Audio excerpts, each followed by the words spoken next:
what's going on, y'all? T-Bob here. And Jake as well. And you're about to watch a little OTB LSU. We're going to give you all the latest, greatest between LSU football, baseball, women's basketball, softball, and everything in between.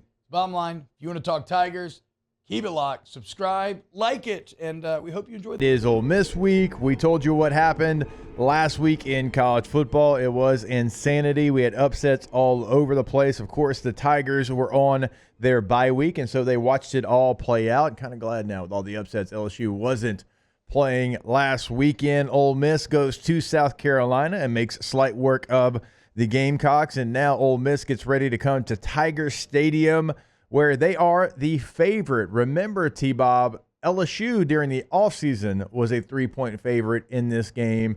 Now, as the season's played out a little bit, Ole Miss is a 3-point favorite.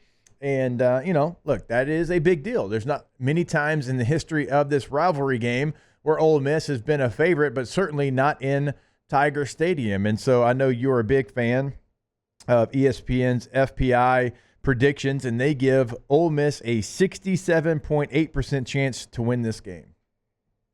Well, I don't know that I would say I'm not necessarily a big fan of FPI. I just think FPI can be used to facilitate interesting conversations, right? Like why is it so heavily slanted towards Ole Miss? What are the numerical angles that is spitting out this answer where you're giving Ole Miss nearly a 2/3 chance of winning this game? Because look, as we talked about, it's been a bit mixed bag for Ole Miss thus far. Yeah, they put up some amazing, and maybe that's part of the problem, right? Even though all these numbers are supposed to be opponent adjusted, against the bad teams, they were so exorbitantly good that would maybe juice those numbers up a bit. But then again, the first time they got punched in the mouth at home, they folded against Kentucky. But then again, I like how they responded. They going on the road in a very tough environment against a matchup that could have given them trouble and really not sweating it at all. So I think let's start to explore this LSU Ole Miss matchup and how you arrive at a near 70% chance from those computers. And Jake, I think for me, it starts with your greatest weakness right now is your secondary, and Jackson Dart and that passing attack with Trey Harris and Juice Wells and Priest Court and everybody else, that would feel like a group that is very well suited to exploiting your greatest weakness if you're LSU. Which player makes you the most nervous if you're LSU? Like, take Jackson Dart out of it, okay? Because quarterback would be an easy answer. Which player on Ole Miss's team makes you the most nervous? Because, well, go ahead. I actually want to hear you before I give you mine. Well, I mean, I don't know. I would say Trey Harris. Trey Harris. It's Trey Harris. Averaging 150 a game right now, leading the SEC, almost 9 catches a game. He's got 5 tuds, 17 yards a catch, and he has that kind of home run ability that, like, no matter it doesn't matter where he's. I mean, even against Kentucky, he went for 11 for 176, right? Like, he did his job. South Carolina 3 for 81. So yeah, I don't know how you match up with Trey Harris when we've seen the secondary and some of the receivers that they've struggled against. Yeah, and you don't think that somebody that went to Como from Lafayette wants to come in to Tiger Stadium and go have a big day? He didn't get that opportunity last year. He played his first 3 years at Louisiana Tech.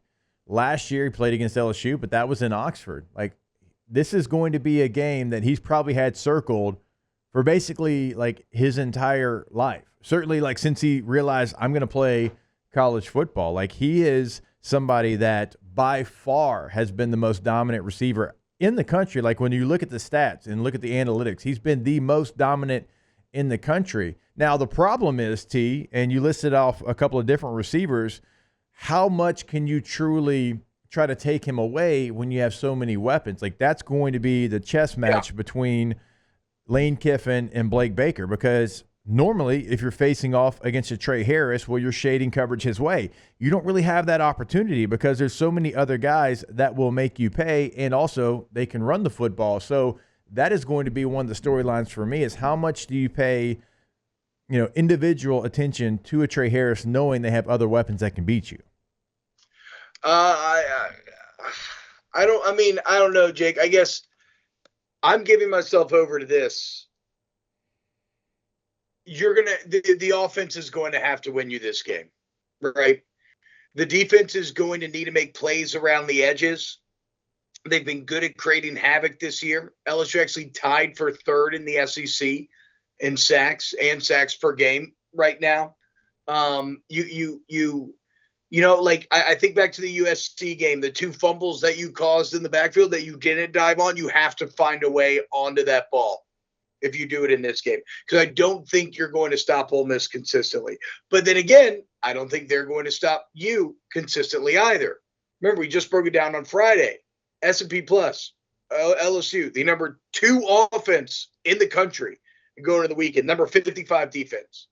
And so it's not just, it's about scoring points to keep up with Ole Miss, absolutely, but also it's about the ball control. You don't have to go full Kentucky, hold it for 42 minutes, let the play clock get down to 1 every time. But if you can stay on schedule, be successful, extend drives. Remember, Vandy, 13 of 19 on 3rd down against Alabama. That is the stat why they won the game.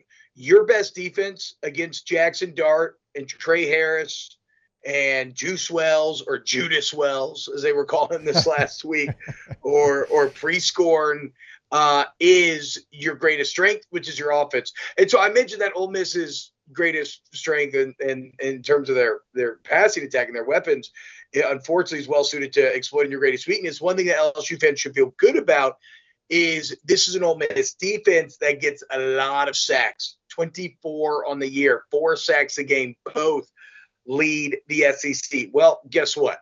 Your greatest strength, your pass blocking, lines up directly with it. Right now, LSU, the only team in the SEC allowing less than a sack per game, and it's less than half a sack, only 0.4 on the year. So like that, if LSU is going to win, the offensive line is going to have to win that battle, and by extension, the offense stay on schedule, hold on to the ball, limit Ole Miss's opportunities, and then LSU's defense needs to come up with big plays here or there around the edges to maybe stop a couple drives, create a couple turnovers, and then that's how I see LSU coming out with a win here. Yeah, so it's not just on the offensive line when we start talking about, protecting the quarterback, and you might just box score watch last week. Maybe you didn't watch the game and you see 6 sacks for Ole Miss. That doesn't really tell the entire story because there was 3 of those that the South Carolina quarterback ran into.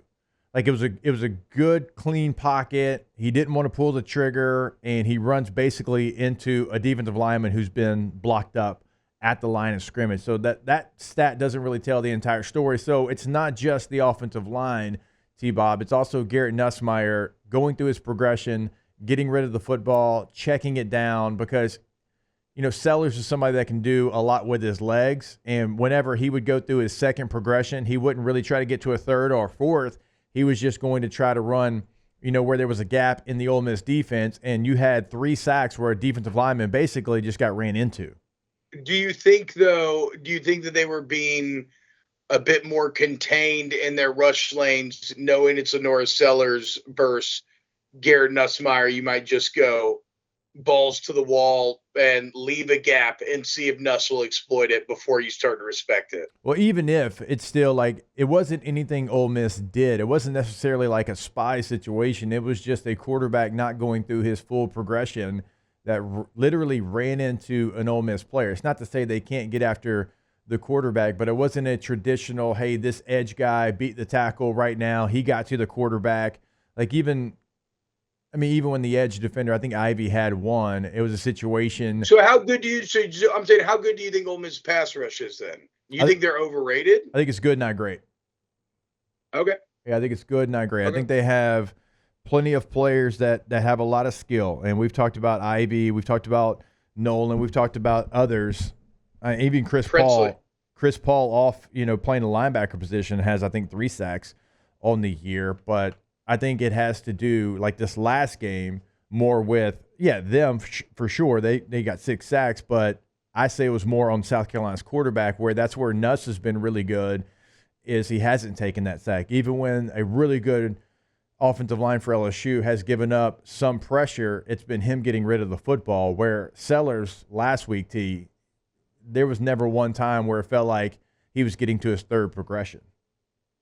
Now, the other part, I mean, if I'm going to give credit to Ole Miss here, and right now, Jared Ivey tied for 3rd in the SEC with 5 sacks. You got Prince Monmielen at 3.5. You have, like you said, Chris Paul 2.5, Walter Nolan 2.5. But in the same token, right there, tied with Jerry Ivey, Braden Swinson at 5 sacks. Right there ahead of Princely Monmielen and behind Jared Ivey, Savion Jones with 4.5 sacks. So in that same way, we talk about like, and granted, Ole Miss, their tackles aren't nearly as good as Emory Jones and Will Campbell. So if you talk about maybe things that you would get excited about, I think both pass rushers are really good. I do think Ole Miss is really good, but I think your pass blocking is better. I think if we're talking about, okay, where are those plays going to be created defensively that are going to, like we said, maybe it's got to come from Swinson and Savion Jones and the rest of that LSU pass rush has been really good. They got to find a way at some point to just sack, force, fumble Jackson Dart in the backfield, and that could change. That could be the exact play we're talking about in terms of needing to decide this game. Now, LSU has been aggressive as far as sending numbers. We have seen linebackers and stars and defensive backs obviously be added into the rush for LSU. That's going to be a storyline as well, T-Bob, how much they do that. Because if you can get home with 4, obviously that's the ideal situation. But they have been uber aggressive sending bodies, sending numbers. And against this Ole Miss team, well, you're going to want, guys in coverage. And so, what is that going to look like? Because Blake Baker has been aggressive. It hasn't really mattered the opponent. I wonder how much aggression they have in this game, knowing that you've got, 3, 4 weapons on every play that you want to make sure you have covered. I mean, I don't know about you, Jake. It would seem crazy to me to think that they would come out here and try to run a lot of the single high man stuff that they've been running. Or do you? Do you say, well, we can't guard him anyway, so we might as well go out swinging? It just feels like the thing that makes me most nervous about this game, quite simply, is I can just see the big plays in my head. I can just see the busted coverage or a guy getting burnt man on man, and then it's a 50-yard touchdown. And unfortunately for LSU, that's not an element that we've seen out of that offense, which maybe won't be the worst thing, right? Because extended drives may actually be the key here. But another element for LSU that won't show up anywhere in the stat sheet thus far is the potential return of Chris Hilton. If he's fully healthy, that guy has a physical skill set that no one else on the team does. It's not just his speed, it's his length. It's also his experience. This year was really supposed to be the year where he was going to step into his own. And so if Chris Hilton can come back and like if he comes back and he's healthy, that could be another kind of hidden element in pushing this game LSU's way. Wow, Jake, what incredible takes. I mean, those guys, they're just the best. I think so. And if you think so, again, hit the like button, subscribe, ring the bell so you get notifications when we post every single day here on OTB LSU.